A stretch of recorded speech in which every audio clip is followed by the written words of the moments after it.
મિત્રો, Iran Israel વચ્ચે ચાલી રહેલા યુદ્ધને કારણે છેલ્લા કેટલાય દિવસોથી ગેસની અછત ગુજરાત સહિત દેશભરમાં વર્તાઈ રહી છે। ત્યારે સારા સમાચાર મળી રહ્યા છે કે એક જહાજ એલપીજી ભરીને કંડલા બંદર સુધી પહોંચી ગયું છે। મિત્રો, આપણે રોજ સવારે ઉઠીને ચા બનાવવા માટે ગેસ ચાલુ કરીએ છીએ, પરંતુ શું તમે ક્યારેય વિચાર્યું છે કે આ ગેસ ક્યાંથી આવે છે?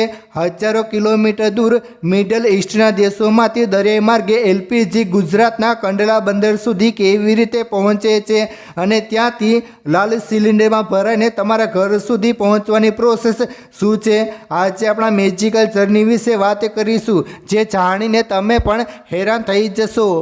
વિદેશી જહાજની સફર। મિત્રો, ભારત પોતાની જરૂરિયાતનો મોટાભાગનું એલપીજી યુએઈ, સાઉદી અરેબિયા અને કતાર જેવા દેશોમાંથી આયાત કરે છે। આ ગેસને વિશાળ એલપીજી ટેન્કર્સ એટલે કે જહાજોમાં અત્યંત ઓછા તાપમાને પ્રવાહી એટલે કે લિક્વિડ સ્વરૂપે ભરવામાં આવે છે।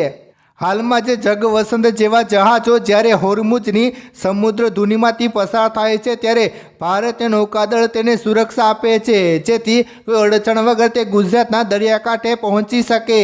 કંડલા બંદર પર આગમન અને અનલોડિંગ। મિત્રો, જહાજ જ્યારે કંડલા બંદર પર લંગારે છે ત્યારે તેને ખાસ ઓઇલ જેટી પર રાખવામાં આવે છે। જહાજમાંથી મોટી મજબૂત પાઇપલાઇનને જોડવામાં આવે છે।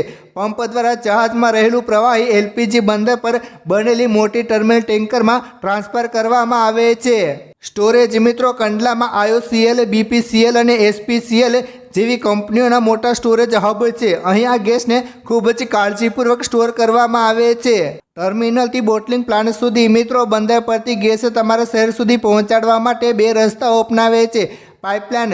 ઘણી જગ્યાએ જમીનની અંદર લાંબી પાઇપલાઇન બિછાવવામાં આવે છે, જેમ કે જામનગર લોની પાઇપલાઇન। બીજું, બુલેટ ટેન્કર્સ। મિત્રો, તમે હાઈવે પર સફેદ રંગના કેપ્સ્યુલ આકારના મોટા ટેન્કર્સ જોયા હશે, તેને એલપીજી બુલેટ્સ કહેવામાં આવે છે। તે ગેસને શહેરની બહાર આવેલા બોટલિંગ પ્લાન્ટ સુધી પહોંચાડવામાં આવે છે। બોટલિંગ પ્લાન્ટ જે સિલિન્ડર ભરાય છે। મિત્રો, સૌથી મહત્વનો તબક્કો છે। જૂના ખાલી સિલિન્ડર પ્લાન્ટમાં આવે છે, તેને સાફ કરવામાં આવે છે અને લીકેજ છે કે નહીં તેની તપાસ થાય છે। હાઈટેક ઓટોમેટિક મશીન દ્વારા દરેક બોટલમાં ચોક્કસ વજન મુજબ ગેસ ભરવામાં આવે છે। ભરાયા પછી તેના પર સુરક્ષા સીલ મારવામાં આવે છે અને વજન ફરીથી ચેક થાય છે। વિતરણ અને તમારા ઘર સુધી। મિત્રો, આ પછી પ્લાન્ટમાંથી ટ્રકો ભરાઈને તમારા વિસ્તારના ગેસ એજન્સીના ગોડાઉન પર પહોંચે છે। ત્યાંથી ડિલિવરીમેન તે સિલિન્ડરને સાયકલ કે ટેમ્પોમાં લઈને તમારા ઘરના દરવાજા સુધી પહોંચાડે છે।